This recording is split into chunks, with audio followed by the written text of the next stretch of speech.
Assalamualaikum warahmatullahi wabarakatuh. Perkenalkan, nama saya Nazwa Salsabila. Saya di sini akan menyampaikan sedikit ilmu ataupun yang saya dapatkan untuk men-sharingkan ke teman-teman semuanya. Alhamdulillahirabbil alamin, segala puji bagi Allah Tuhan semesta alam yang telah memberikan waktu kita, nikmat kepada kita di bulan Ramadan yang suci ini untuk menyampaikan ilmu ataupun sharing-sharing seputar kajian online ini, yang entah di YouTube ataupun di Instagram. Semoga bermanfaat. Salawat serta salam semoga tercurahkan kepada junjungan Nabi besar Muhammad Sallallahu Alaihi Wasallam. Semoga kelak kita mendapatkan syafaat Rasulullah atas apa salawat yang selalu kita sampaikan kepada Rasulullah. Amin ya Allah ya Rabbal Alamin. Jadi saya di sini akan menyampaikan tentang 9 kunci mentadaburi Al-Quran. Yang pertama ialah tumbuhkan rasa cinta terhadap Al-Quran. Gimana sih caranya menumbuhkan rasa cinta terhadap Al-Quran? Yaitu dengan memulai menumbuhkan rasa cinta terhadap Al-Quran dengan rutin membacanya setiap hari. Baca juga terjemah dan tafsirnya. Jadi kalau kita mau ada rasa cinta sama Al-Quran, yaitu dengan cara kita harus setiap hari baca Al-Quran, dan ditambah juga nggak lupa sama baca artinya dan tafsirnya, kandungan dari surat itu tuh apa, ayat yang kita baca tuh apa. Kalau nggak bisa sehari selembar, setidaknya satu hari satu ayat, one day one ayat. Sempatkan diri kita ini untuk membaca Al-Quran agar diri kita ini tumbuh rasa cinta kepada Al-Quran. Nah, kalau misalnya kita udah jatuh cinta sama Al-Quran, tandanya itu kita akan merasa nikmat dan tenang ketika membacanya. Ingin berlama-lama bersamanya, tidak ingin berlalu satupun hari tanpa membacanya, dan terus berusaha menerapkan apa yang terkandung di dalamnya. Nah, Masya Allah banget kan kalau kita udah jatuh cinta sama Al-Quran. Jadi, kita harus jatuh cinta sama Al-Quran, yaitu dengan cara yang pertama, kita harus sering membacanya tiap hari, dan baca juga artinya, dan tidak lupa dengan kandungannya. Yang kedua adalah miliki tujuan dan hadirkan tujuan tersebut saat sedang membaca Al-Quran. Al-Quran itu adalah petunjuk keselamatan di dunia maupun di akhirat. Hadirkan keinginan untuk mendapatkan petunjuk itu setiap kali sedang tilawah atau membaca terjemah dan tafsirnya. Jadi kita tuh mempunyai tujuan. Kita tuh baca Quran buat apa sih? Buat masuk surga. Kita tuh baca Al-Quran buat apa sih? Buat tolong orang tua, buat jadi sahabat kita di dunia dan akhirat. Jadi kita tuh harus mempunyai tujuan, bukan hanya asal membaca Al-Quran doang. Jadi seperti itu ya teman-teman. Kalau misalnya kita baca Al-Quran nih, membaca sama artinya, nah kita tuh pahami apakah ini sesuai dengan kehidupan kita sehari-hari, kita amalkan. Yang ketiga yaitu tentukan target harian tilawah dan tadabbur Al-Quran. Al-Quran itu bagaikan obat, perlu ada dosis hariannya agar khasiatnya berpengaruh dalam diri kita. Jadi kalau misalnya kita baca Al-Quran terus menerus, kita menargetkan Al-Quran, nanti itu kalau misalnya kita tidak membaca Al-Quran yang kita targetkan ini, kita akan merasa gelisah, tidak tenang. Nah, Al-Quran ini sebagai obatnya. Ketika kita capek dengan dunia, ketika kita banyak masalah, kita gak sesuai dengan harapan, buka Quran, baca Quran, maka Allah akan memberikan ketenangan melalui Quran itu. Quran itu sebagai obat bagi kita yang sedang merasa kesedihan ataupun senang juga, kita tidak lupa untuk membuka Al-Quran. Pasti akan menemukan ayat-ayat yang sesuai dengan sedang kita rasakan. Jadi yang ketiga yaitu tentukan target harian tilawah dan tadabbur Al-Qurannya. Yang keempat, tartillah, jangan terburu-buru. Makna tartil, perlahan-lahan dan membacanya. Dan bacalah Al-Quran itu dengan perlahan-lahan. Quran surat Al-Mujammil ayat 4. Jadi kalau kita membaca Al-Quran jangan cepat-cepat teman-teman. Kita harus membaca dengan pelan-pelan dan tajwid dan tahsinnya itu benar. Bacaannya tuh gak cepet-cepet ngasal gitu, tapi kita pahami, kita dalami, kita pelajari tajwidnya, hukum bacaannya seperti nun mati dan tanwin, kayak ikhfanya, iklabnya, supaya nanti juga artinya benar. Kalau misalnya kita baca Al-Quran cepet-cepet terus tajwidnya gak benar, tahsinnya gak benar, nanti artinya pun akan berbeda teman-teman.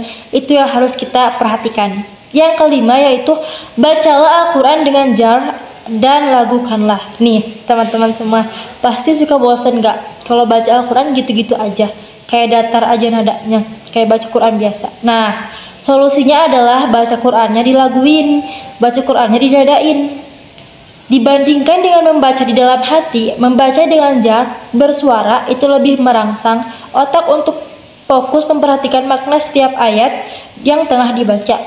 Selain itu, malaikat pun akan turut mendengarnya, dan syaitan akan menjauh dari tempat yang dibacakan Al-Quran. Masya Allah ya teman-teman. Dibandingkan kita baca Al-Qurannya dalam hati, setan gak akan mendengarkan. Tapi kalau kita baca Qurannya disuarain, apalagi dilaguin kan, disuarain, setan tuh akan pergi dari tempat yang kita baca di Al-Quran, dan juga malaikat akan datang dan mendengarkan kita. Masya Allah. Contohnya nih, kayak nada kasukaan Nabi, yaitu nada jiharkah. Tahu, pasti teman-teman tahu nih, atau baru tahu. Kalau misalnya belum tahu, boleh di-share di YouTube atau di mana itu. Irama jiharkah, mantap banget. Irama yang adem. Nabi Muhammad suka, aku juga suka. Contohnya gini ya, mungkin aku gak terlalu pro, cuman aku kayak mencontohkan aja sedikit. A'udzu billahi minasy syaithanir rajim. Bismillahirrahmanirrahim. Alhamdulillahi rabbil alamin, arrahmanirrahim, maliki yaumiddin. Iyyaka na'budu wa iyyaka nasta'in. Ihdinas siratal mustaqim, siratal ladzina an'amta 'alaihim ghairil maghdubi 'alaihim waladdallin. Rabbighfirli, amin. Sadaqallahul azim. Maaf kalau misalnya ada kesalahan dari tajwid atau tahsinnya, semoga kedepannya bisa lebih baik lagi. Nah, itu contoh, salah satu contohnya iramanya, bacaan Qurannya dilakukan. Banyak kayak bayati, ros, nahwan, dan lain sebagainya. Yang keenam yaitu bacalah Al-Quran di dalam sholat. Bacalah surat-surat yang sudah dihafal di dalam sholat. Beranikan diri untuk membaca surat lain selain Al-Ikhlas, Al-Falaq, ataupun An-Nas. Akan lebih baik lagi jika kita baca dan pahami terlebih dahulu makna ayat-ayatnya sebelum sholat, dan rasakanlah olehmu kenikmatannya. Jadi kalau kita misalnya baca Al-Quran, coba deh jangan bacanya kulhu terus, tapi baca juga hafalan kita kayak An-Naba ataupun surat-surat lainnya kayak juz berapa, juz 29. Kita coba baca dalam sholat, insya Allah bakal nikmat banget dibanding kita terus baca 3 kul ini. Sebenarnya nggak masalah, cuman bakal ada kenikmatan dan ketingkatan yang berbeda dalam diri kita. Rasakan itu teman-teman. Yang ketujuh, bacalah Al-Quran di sepertiga malam. Berbeda dengan siang, yang mana biasanya pada saat itu kita disibukkan oleh beragam kegiatan. Sepertiga malam adalah waktu yang tenang dan jauh dari hiruk-pikuk kehidupan. Maka tilawah Al-Quran di malam hari biasanya lebih berkesan di hati. Sungguh, bangun malam itu lebih kuat mengisi jiwa, dan bacaan pada waktu itu lebih berkesan. Quran Surat Al-Mujammil ayat 6. Nah, jadi teman-teman, salah satunya kunci mentadaburi Al-Quran itu yaitu baca di sepertiga malam. Baca di waktu selesai sholat tahajud. Maka itu bakal beda banget dari kita baca waktu siang hari. Pasti bakal lebih mengena lagi ke hati kita, ke dalam diri kita. Maka cobalah teman-teman. Yang kedelapan yaitu ulangi bacaan dan berhentilah sejenak jika perlu. Ulangi bacaan dan berhentilah sejenak jika perlu. Ini akan membantu kita untuk memahami makna setiap ayat. Dalam sebuah hadis diriwayatkan bahwa Rasulullah Shallallahu Alaihi Wasallam apabila tengah membaca Al-Quran di dalam sholat kemudian melewati ayat tentang azab, beliau berhenti lalu memohon perlindungan kepada Allah Subhanahu Wa Taala. Dan apabila melewati ayat tentang rahmat, beliau berhenti lalu berdoa kepada Allah. Masya Allah. Jadi kalau misalnya kita baca artinya, kita bakal tahu kalau itu azab. Kita mencoba untuk renungin, dan kalau bisa kita berlindung kepada Allah seperti apa yang Rasulullah lakukan. Kalau tentang rahmat, kita bersyukur, Masya Allah, dan berdoa juga kepada Allah. Jadi jangan lupa bersyukur, jangan lupa dipahami ayat yang kita baca. Kalau misalnya udah bisa bahasa Arab mah gampang kan, gak usah baca artinya juga, kita mungkin udah sedikit demi sedikit tahu gitu ini itu apa. Jadi pentingnya kita untuk belajar bahasa Arab supaya kita bisa mengerti Al-Quran. Dan juga bahasa Arab itu adalah kata Nabi Muhammad, bahasanya penghuni surga. Masya Allah. Yang kesembilannya itu kolerasikan makna ayat dengan kehidupan sehari-hari. Baca ayat-ayatnya, dalami artinya, pelajari tafsirannya, kemudian kaitkanlah dengan kehidupan juga, problematika yang hadir di sekitar kita. Akan kita temukan bahwa Al-Quran adalah jawaban serta petunjuk dari setiap persoalan. Nah, benar banget nih teman-teman. Seperti yang aku rasakan ya, aku lagi sedih nih, lagi galau. Terus aku tiba-tiba buka Quran ngasal dan baca artinya, itu deep banget.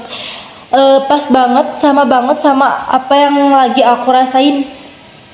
Kok bener banget itu, kok ini kayak Allah tuh nyemangatin lewat bacaan Quran kita, bacaan yang kita baca gitu. Jadi jangan pernah putus asa, sedih. Kalau lagi apa-apa, lagi sedih, lagi seneng, lagi kecewa, lagi banyak masalah, buka Quran, terus kaitkan sama problematika kehidupan kita, pasti bakal pas banget dan pasti bakal ada petunjuknya.